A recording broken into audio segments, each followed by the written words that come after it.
I've been extremely busy lately, so today I only have time for a quick episode, but I hope you'll find it interesting. We're going to talk a little bit about an absolutely insane decision I've just seen out of the Ontario Court of Justice, and then very briefly a little bit about the Freedom Convoy of truckers heading to Ottawa.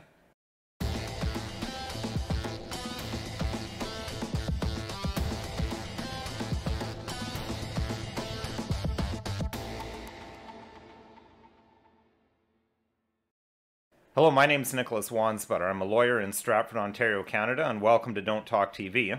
So I mentioned the preamble, extremely busy right now, so this video isn't going to be up to my usual standards, but try to do the best I can. I want to give you a bit of a look at some things going on. A viewer sent me a decision from the Ontario Court of Justice that, in my view, is just astonishing. It's a case where a judge almost ordered a man to be vaccinated as a term of bail, but then decided to order him to be quarantined instead.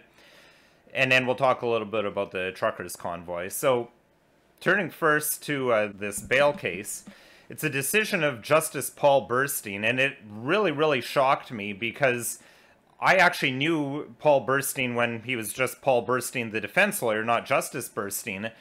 And he always struck me as just a fantastic person, someone who really cared about rights and liberties and defending the disenfranchised.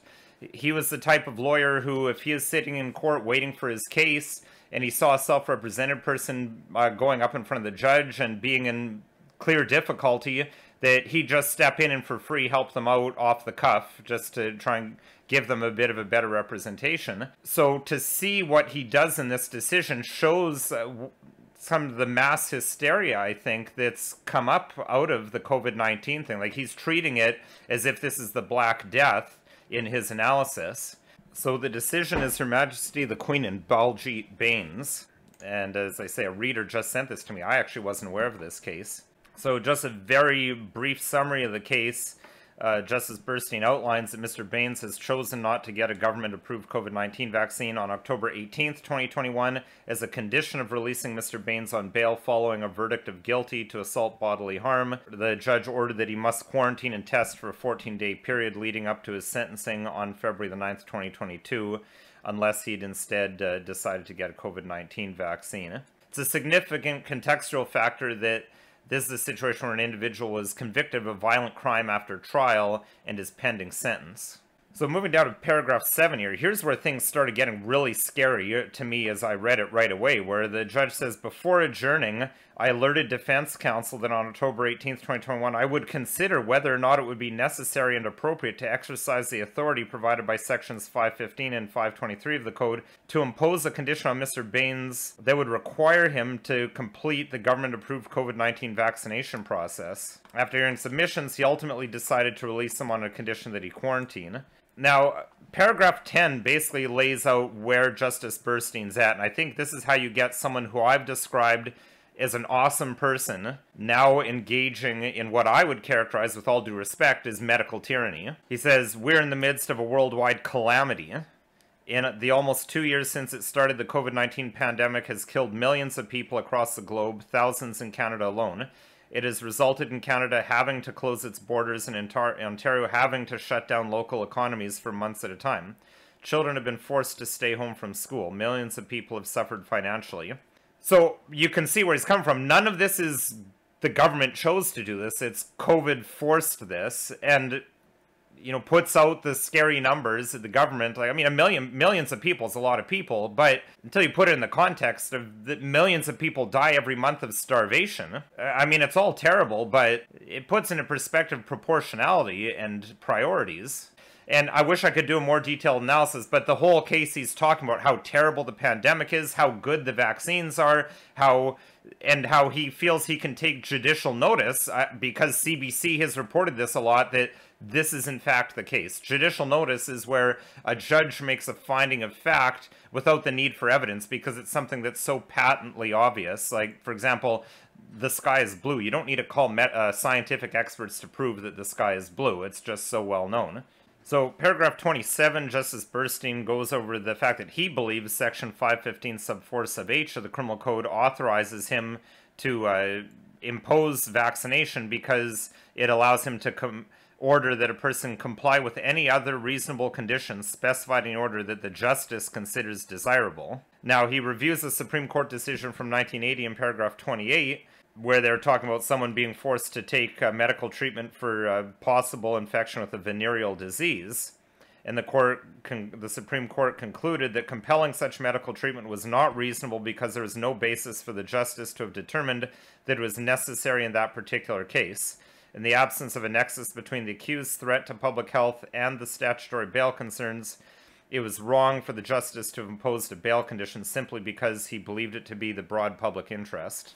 Now, Justice Burstein goes on to describe how irrational and crazy it is for someone to not take the COVID-19 vaccines, and he comes close to ordering that the person be vaccinated, but at the last second says, well, there's a reasonable alternative under the Oakes test that he can do testing in quarantine. This decision is absolutely terrifying to me. I hope it's appealed, and I hope that the Superior Court or the Ontario Court of Appeal take a better view. And I think I've talked in previous videos about why this is in total violation of the law.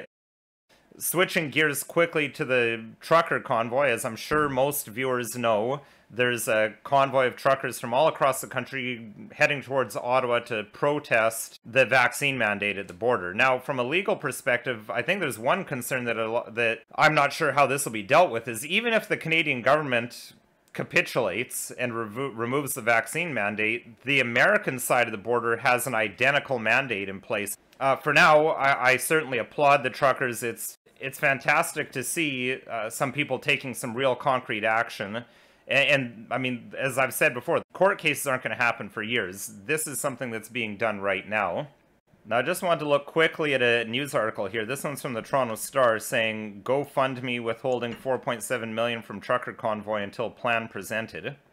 Now, some people are going around saying that they're saying it's because they're terrorists. I've asked people to provide me with proof of that, and they haven't. All I'm seeing is the public statements of GoFundMe saying that we require that fundraisers be transparent about the flow of funds and have a clear plan for how those funds will be spent.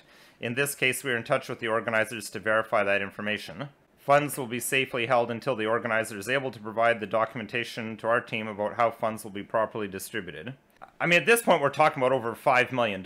So personally, I can't fault GoFundMe for doing a bit of due diligence and being a bit cautious here to make sure that the organizers aren't just pocketing all this money and that it's actually going to go to truckers. So it's my hope that this will be resolved shortly. It sounds like the organizers do have bookkeepers and lawyers on the job to verify everything, and the truckers will get some money to compensate them for food, fuel, and lodging. Now, on a final note, I'm also seeing people claiming that the military is being called out. I haven't heard of this from any credible sources. I've just seen rumors on Facebook and Twitter to this effect. As a former infantry officer myself, I just, on a practical level, don't see how that could happen. I mean, let's be honest. The Ontario Provincial Police and the Ottawa Police and the RCMP are better equipped, have more numbers, and actual training to shut down highways versus Canadian Army, which has none of that. And the Canadian Army is so small, and they haven't prepared for this. I just don't see how it could happen. There's also legal requirements. As we know, the law hasn't really been an impediment to the Canadian government doing things they want to do for the last 2 years. But just on a practical level, I don't see it happening. So this video is not legal advice. If you need legal advice, call a lawyer. You can call another lawyer or myself. My 1-855 number is listed below. If you have a show topic you'd like to see me cover, please send an email to the email listed below or leave a comment in the comment section. And if you found this video at all interesting, helpful, or informative, please consider liking, sharing, and subscribing and following us on social media.